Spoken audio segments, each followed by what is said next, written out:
जय जय शिवधारा। कोई कहाँ तक पहुंच पाया है, कितना सफल हुआ है, सक्सेस हुआ है, यह आदत है उनकी क्वालिटीज पर। जितनी कोई अपनी क्वालिटीज को, गुणों को, अच्छी आदतों को, अच्छी कलाओं को विकसित करेगा, नई सीखते जाएगा, वो उतना ऊपर उठता जाएगा। लेकिन अपनी फील्ड फैकल्टी का ज्ञान तो जरूरी है ही है, लेकिन साथ साथ में जनरल हैबिट्स भी बहुत आवश्यक हो जाते हैं। और कुछ कुछ तो ऐसी क्वालिटीज रहती हैं जो सब में हो, हर फिर फील्ड क्षेत्र में वो बहुत काम आती है। तो आज हम पहला सीखेंगे एटीट्यूड, रवैया। रूटीन लाइफ में एटीट्यूड बहुत महत्वपूर्ण है। घर में भी घर के व्यक्ति हमारा एटीट्यूड देख रहे हैं।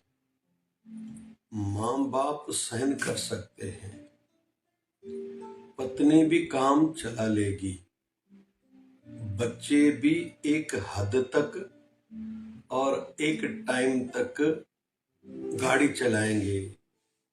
लेकिन दूसरे घर के व्यक्ति, अगर हमारा एटीट्यूड, अगर हमारा रवैया अच्छा नहीं, वो हमारे लिए अच्छा नहीं सोचेंगे, जिसके कारण बहुत से काम हमारे रुक जाएंगे। और मैं निवेदन करूं, एटीट्यूड अच्छे न होने के कारण हमें पता भी नहीं होता कि हमारा कितना जो फायदा लाभ होने वाला था वो नहीं हुआ, और कितने हद तक हमारा नुकसान हो जाता है, हमने कभी सोचा भी नहीं होता है। क्योंकि व्यवहार जगत में, दुनियादारी में भी हमारा अगर एटीट्यूड अच्छा नहीं है, फ्रेंड सर्कल में या हम लोग जहाँ काम करते हैं, यहाँ तक कि आध्यात्मिक स्थानों पर भी, हमारे गुरु दरबार में भी हमारा एटीट्यूड देखा जा रहा है। फिर कुछ लोग बाहर का अच्छा करते हैं, अंदर के अच्छे नहीं होते। उनको ऐसे लगता है दूसरों को नहीं समझता। अरे भाई, सबको सब समझता है, आज नहीं तो कल वो बात सामने आती है। आप में ईगो है, यह भी लोग देख रहे हैं। आप विनम्र हो, यह भी लोग आपको देख रहे हैं। उस अनुसार उनकी मानसिकता, मेंटलिटी बनती जा रही है। कोई हमसे फिर बात करेगा, नहीं करेगा, व्यवहार करेगा, नहीं करेगा, रिश्ता रखेगा, नहीं रखेगा, हमारे नजदीक आएगा, या हमारे गलत एटीट्यूड के कारण वो हमसे दूर चला जाएगा। हो सकता है वो बहुत काम का, दुनियादारी की दृष्टि से व्यक्ति हो, तो हमारा नुकसान हो गया गलत एटीट्यूड के कारण। फिर एटीट्यूड अच्छा नहीं था, अच्छे लोग जो नजदीक आ सकते थे, जिनसे हमें आध्यात्मिक लाभ मिल सकता था, हमारे गुरु भाई, गुरु बहन, यहाँ तक कि हमारे गुरुदेव देख रहे हैं हमारे एटीट्यूड को। माता पिता और गुरु निस्वार्थ हमसे प्रेम करते हैं, लेकिन वह भी हमारा एटीट्यूड तो देख रहे हैं ना।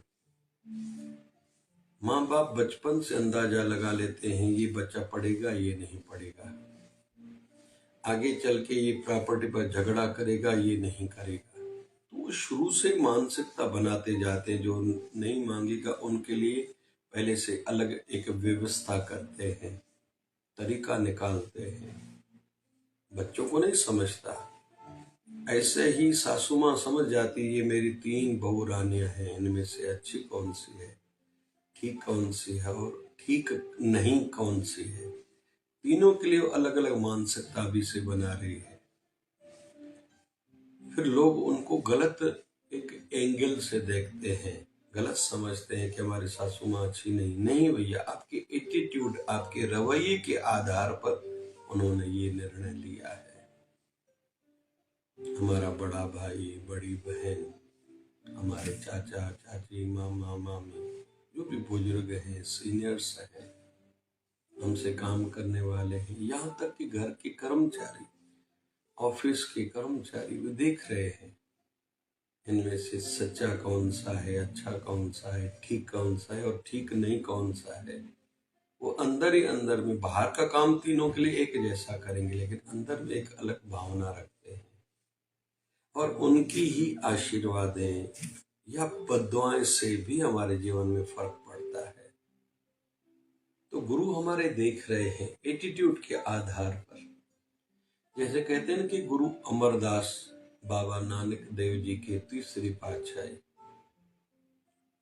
3 शिष्य थे, एक को गद्दी देनी थी, कहा कि एक ओटा बनाओ, ऊपर हो 2 फीट का, जैसे 2 फीट ऐसे 6 फीट ऐसे लंबा बनाओ, हम उस पर बैठ के साधना करेंगे। तीनों ने बनाया। दूसरे दिन आके कहा ये भी ठीक नहीं, ये भी ठीक नहीं, ये भी ठीक नहीं। तीनों ने फिर बनाया। तीसरे दिन ये भी ठीक नहीं, ये भी ठीक नहीं, ये भी ठीक नहीं। ऐसे कुछ दिनों के बाद एक शिष्य ने कहा कैसे गुरुजी ठीक नहीं, आप नाप करके देखो तो सही, आपने जैसा कहा था मैंने किया। गुरुदेव समझ गए, ठीक है भैया आप कल नहीं आना, दोनों फिर बनाना। ऐसे करते गए।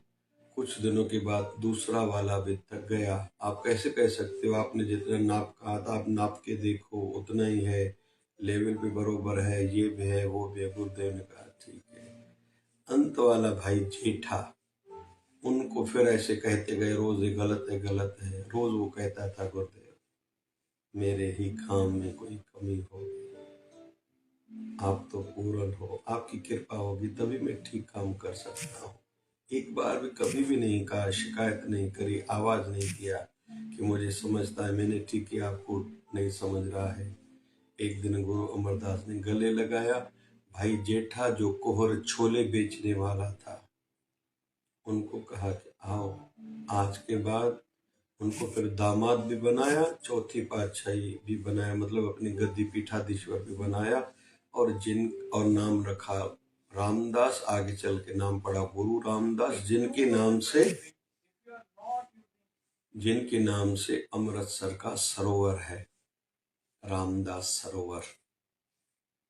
और उनके ही संतान हुई 5वें पातशाह गुरु अर्जन देव जी महाराज, जिन्होंने गुरु ग्रंथ साहब की भीड़ बंधी थी।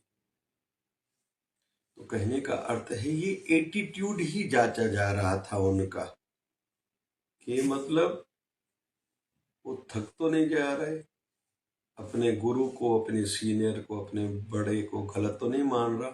बहुतों की आदत होती है, तो एटीट्यूड पर बहुत फर्क गिरता है। हनुमान जी महाराज का ये एटीट्यूड ही तो था कि लंका को आग लगा के माँ सीता की खोज करके आके कहा नहीं मैंने किया, आके कोने में बैठ गए। प्रभु ने जो सेवा बख्शी मुझसे हो पाए उनकी कृपा से। तो एटीट्यूड से बहुत फर्क गिरता है।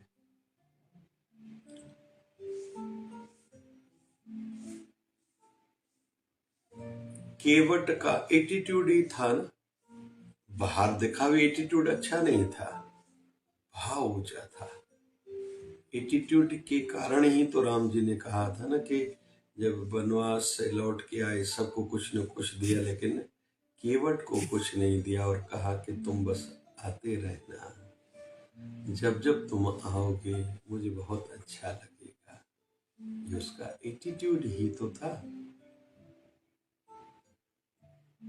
हमें पता नहीं चलता, बहुत सी जगहों पर हम लोग अपना नुकसान कर बैठते हैं गलत एटीट्यूड के कारण। होटल में गए, यात्रा में जर्नी सफर कर रहे हैं, वहां हुआ, ऑफिस में या कहीं भी सरकारी किसी काम से गए, या ऑफिस में जो सरकारी कर्मचारी बैठे रहते हैं, ब्यूरोक्रेट रहते हैं, उनके उनका एटीट्यूड ही कारण या तो उठाव का या तो गिरावट का बनता है। घर में भी जो चाहता है मुझे प्यार मिले, उनको एटीट्यूड ठीक रखना पड़ेगा। काम ज्यादा भले आप न करो, लेकिन एटीट्यूड ठीक रखो। और दूसरा, आज हम लोग सीख रहे हैं क्वालिटी, दूसरी क्वालिटी, काउंसलिंग पावर अच्छा हो, समझाने का तरीका, व्यक्त करने का तरीका अच्छा हो। व्यक्त करने से भी बहुत फर्क गिरता है। मंदिरों में हम फूल चढ़ाते, केवल 2 फूल चढ़ाए, ज्यादा की जरूरत नहीं है। भगवान शिव जी ने मां पार्वती को कहा था, हे पार्वती, कोई केवल एक बेलपत्र मुझ पर आके चढ़ाए, मैं उन पर राजी हो जाता हूँ।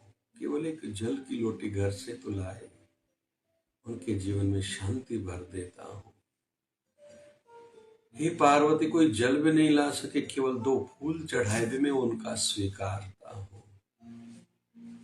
यह भी नहीं कोई भाव से आके प्रणाम करे पार्वती, मैं उनका ये भाव भरा प्रणाम भी स्वीकारता हूँ। कोई एक बार ऐसा करे तो सही। हमने सूर्य नारायण को जल चढ़ाया, तुलसी माता पर जल चढ़ाया, लाभ तो बहुत है ही है। सूर्य नारायण पर जल चढ़ाने से प्रभाव बढ़ता है, आरोग्यता मिलती है, बुद्धि श्रेष्ठ होती है, आंखों की ज्योति बढ़ती है, पितरों को संतुष्टि होती है। इतना सारा लाभ है, लेकिन तरीका अच्छा हो। फिर तुलसी माता पर जल चढ़ाएं, भाव हो, फर्क गिरता है। तो व्यक्त करना, जैसे किसी की घर में बर्थडे है तो एक केवल हैप्पी बर्थडे बोलना, आपको जन्मदिन की हार्दिक शुभकामनाएं बोलने से बहुत फर्क गिरता है। किसी को भले जीवन साथी को एक फूल देना, छोटी एक पेन देना, या छोटा बच्चा है तो उसको एक खिलौना देना, किसी की विवाह वर्षगांठ है तो छोटी सी गिफ्ट देना, नहीं तो भी बधाई देना, या आजकल सोशल मीडिया में एक दूसरे को जो आदान प्रदान करते हैं भाव संदेश के रूप में, एक फूल भेजने से भी सामने वाले के हृदय में हमारे लिए रिस्पेक्ट बढ़ती है। वैसे हमारे गुरुदेव की, हमारे घर में जो मूर्तियां हैं, ठाकुर जी हैं, उनको भाव से कुछ भेंट करें, प्रणाम करें, उनकी कृपा हो जाएगी। इससे बहुत काम बन सकता है। जरूर नहीं है हम बड़े बड़े वेद के मंत्र जानते हों, बड़ी बड़ी सेवाएं कर पाए तो राजी होंगे, नहीं। जो तो जिस फील्ड का जानकार है उनको वो करना चाहिए, लेकिन व्यक्त जरूर करें और काउंसलिंग अच्छी हो, बोलने में क्लियरेंस हो। महात्मा गांधी जी को कहा जाता है दुनिया का टॉप बेस्ट जो लीडर्स, उनमें एक महात्मा गांधी। क्यों? वो गूढ़ से गूढ़, गहरी से गहरी बात सरल भाषा में, इजी भाषा में बताते थे कि जैसे सामने वाले को समझ में आ जाए। ये महात्मा गांधी के लिए प्रचलित है। फिर इब्राहिम लिंकन को देखें, या जैसे चलो हम लोग ठाकुर जी को कहते हैं। अर्जुन प्रश्न पूछता जा रहा है, अर्जुन भगवान श्री कृष्ण युद्ध के मैदान में सरलता से समझाते जा रहे हैं, यहाँ ऐसा नहीं ऐसा करो, ऐसा नहीं ऐसा करो, भगवान ये हो जाए तो फिर ऐसा नहीं ऐसा करना चाहिए, ये उलझन हो जाए तो ऐसा नहीं ऐसा करना चाहिए। इसलिए युगों युगों तक श्रीमद् भगवत गीता, क्यों इसको हमारा हिंदुओं का होली बुक माना जाता है, कोर्ट में मान्यता है, दुनिया में मान्यता है, क्योंकि उसमें ऐसा ज्ञान है। और ठाकुर जी का बताया हुआ है, कृष्ण का गीत है जिसका नाम है गीता, है वैसे उलझनों का समाधान। तो काउंसलिंग अच्छी है। हमारे कुछ शास्त्रों का क्यों नाम ज्यादा है? शिव गीता हो, जो भगवान शिव जी ने मां पार्वती को गुरु के बारे में बताया है, इसलिए उसको गुरु गीता भी कहा जाता है। महारामायण योग विशिष्ट ग्रंथ को बताया जाता है। राम जी ने प्रश्न किए, वो आध्यात्मिक गूढ़ है, लेकिन जिनको थोड़ा भी आध्यात्मिकता में गहरा उतरना, उनके लिए बहुत बढ़िया है। और विशिष्ट महाराज बताते जा रहे हैं, राम जी पूछते जा रहे हैं। अष्टावकर गीता, राजा जनक पूछते जा रहे, अष्टावकर मुनि बताते जा रहे हैं। तो काउंसलिंग अच्छी हो व्यवहार जगत में, और घर परिवार में या ऑफिस में, कुलीग्स में, फ्रेंड सर्किल में बहुत सी जो झगड़े होते, लड़ाइयाँ होती हैं या काम नहीं बनते काउंसलिंग ठीक होने के न कारण। और जहाँ जहाँ कोई सक्सेस है, जिसके सब बढ़िया काम होते जा रहे हैं, या उनके लिए हर किसी का माइंड क्लियर, क्योंकि उसकी काउंसलिंग अच्छी है। इसलिए टेढ़ा नहीं बोलना चाहिए, घुमा के नहीं बोलना चाहिए। ये बचपन की आदतें ही प्रोफेशनल जगत में बहुत काम आती हैं। अपने गुरुदेव के चरणों में ज्यादा बोला थोड़ी जाता, भाव व्यक्त किया जाता है, आप कृपा करिए, हो गया। लेकिन कृपा करी, घुमा के नहीं, ये हो जाए वो हो जाए, आपका हूं मैं, बहुत लोग घुमा के बोलते हैं। नहीं, काउंसलिंग अच्छी हो।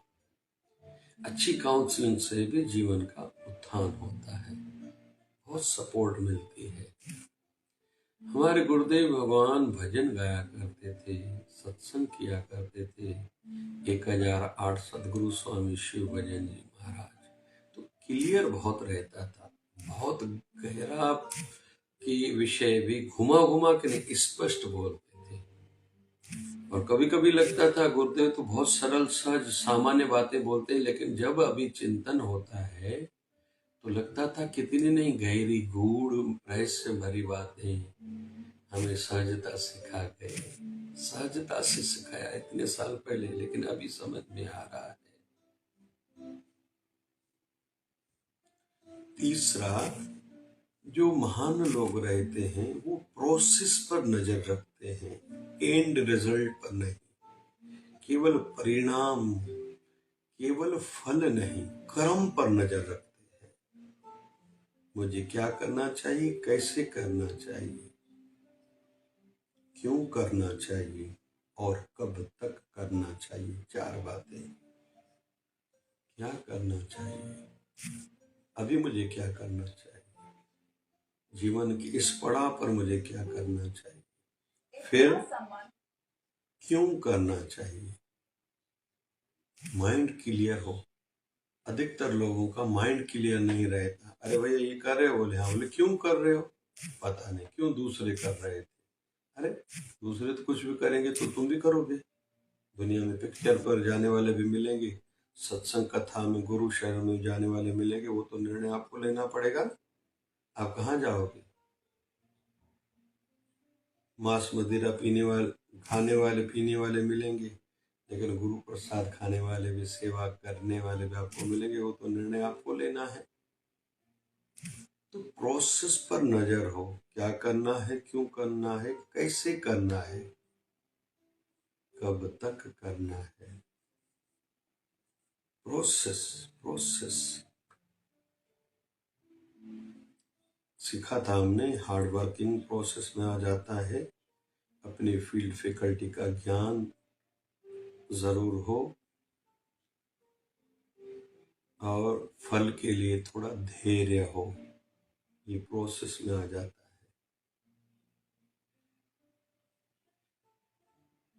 जितना धैर्य रखेंगे उतना ऊपर उठेंगे। और चौथा, दूसरों को दोषी न मानो कि इनके कारण मैं नहीं बढ़ पाया। हमने कुछ वैसा नहीं किया था, हम कंफर्ट जोन से बाहर निकलना नहीं चाह रहे थे, इजी इजी चाहिए था। जो इजी है जरूर नहीं वो अच्छा है। स्वामी विवेकानंद महाराज कहा करते थे, जिस रास्ते से जा रहे हो अगर सरल लग रहा है मतलब वो ठीक नहीं हो सकता, क्योंकि सही रास्ता कभी भी कठिन रहेगा। और कभी भी यह न सोचे इस काम में मुझे मजा नहीं आ रहा है। मजा लेने का थोड़ी विषय है भाई, कुछ काम करने पड़ते हैं, स्नान करना पड़ता है, नींद करनी पड़ती है। जिसकी जो फील्ड है, गृहिणी को घर का काम करना पड़ता है, भाई को बिजनेस नौकरी धंधा करना पड़ेगा ही, स्टूडेंट्स को पढ़ाई करनी ही पड़ेगी। इसमें यही थोड़ी विषय मजा नहीं आ रहा, इसका मतलब ये नहीं होना चाहिए। एक जुनून के हद तक करना चाहिए, और जुनून के हद तक नहीं करे तभी हम लोग फेल है। आध्यात्मिकता में भी जिनको जुनून नहीं, वो सवेरे उठेंगे नहीं, उठेंगे नहीं तो बैठेंगे नहीं ध्यान में, बैठेंगे नहीं तो ध्यान भजन उनका कैसे बढ़ेगा, सत्संग कथा नहीं करेंगे तो उनमें सुधार कैसे आएगा। निखार कैसे आएगा, ऊंचाई कैसे आएगी, फिर धर्म हो, कर्म हो, उपवास हो, कैसे उनके जीवन में आएगा। माघ मास में जल्दी उठने का नियम है, स्नान का, तिलदान का नियम है। वैशाख मास में जल सेवा का अपना एक नियम है। श्रावण मास की, चतुर्मास की वैसे अपनी महिमा है, फिर उसमें श्रावण मास में शिव जी की उपासना, कार्तिक मास का अपना महत्व है। लेकिन ये कौन समझेगा, एकादशी की अपनी महिमा है, फिर पूर्णमासी का महत्व क्या है, चतुर्थी क्यों विशेष रहती है, ये कौन समझेगा जो सत्संग कथा में आएगा। ग्रहण के दिन हम कैसे लाभ उठाएं, छुट्टी के दिन कैसे साधना को बढ़ाएं, या सत्संग ज्यादा करें या सेवा ज्यादा करें, तो जुनून होगा तो उनकी माइंड आएगा ये, यही नहीं तो बुराई के विचार आएंगे। और बुराई के लिए कुछ करना नहीं पड़ता, बुराई के थॉट्स खुद ही आ जाते हैं। अच्छाई के लिए काम करना पड़ता है। ऊपर पानी पहुंचाने तो मशीन लगानी पड़ेगी, नीचे पानी फेंकने के लिए कोई मशीन की आवश्यकता नहीं है। कुछ करना तो पड़ेगा ही, तभी लाभ होगा। साधना में बैठने के नियम है, थोड़ा दीप जलाओ, हो सके तो देसी घी का। आध्यात्मिक ऊंचाई चाहते हो तो तिल के तेल का दीप जलाओ। तुलसी की अगरबत्ती, हमारे शिवधारा आश्रम की तुलसी की अगरबत्ती लोगों को बहुत अच्छी लगती है, तुलसी अगरबत्ती जलाओ। एकांत में बैठ जाओ, आसन सुखद हो, घर के मंदिर का या जहाँ व्यवस्था घर में है, दरवाजा बंद करके बैठ जाओ, नहीं तो गुरु स्थान पर चले जाओ, बैठ जाओ, प्रार्थना करो, गुरुदेव हमें अपने श्री चरणों से जोड़ो, मैं अयोग्य हूँ, लायक नहीं हूँ, आपकी कृपा से सब संभव हो सकता है, आप दया करिए, मैं आपका ही हूँ, आप मेरे ही हो। तो प्रोसेस पर नजर करें, एंड रिजल्ट परिणाम अच्छा आएगा ही। लोगों को बताने से, चिल्लाने से, शिकायत करने से, खुद को अहम के कारण कुछ विशेष मानने से कोई विशेष नहीं बनता। प्रोसेस पर नजर रखो, वो अच्छा हो, काम अच्छा होगा तो परिणाम अच्छा आएगा। 18-19-20 मार्च को गुरुदेव भगवान की पुण्यतिथि निर्वाण महोत्सव है। उसके लिए सबको निवेदन है, कृपया आइए, गुरुदेव के आशीर्वाद पाइए। गुरुदेव के गुणों पर आधारित नाटिका होगी, चर्चाएं होंगी, लाभ मिलेगा। आके एक बार देखिए कितनी नहीं कृपा गुरुदेव महाराज सब पर करते हैं। जय जय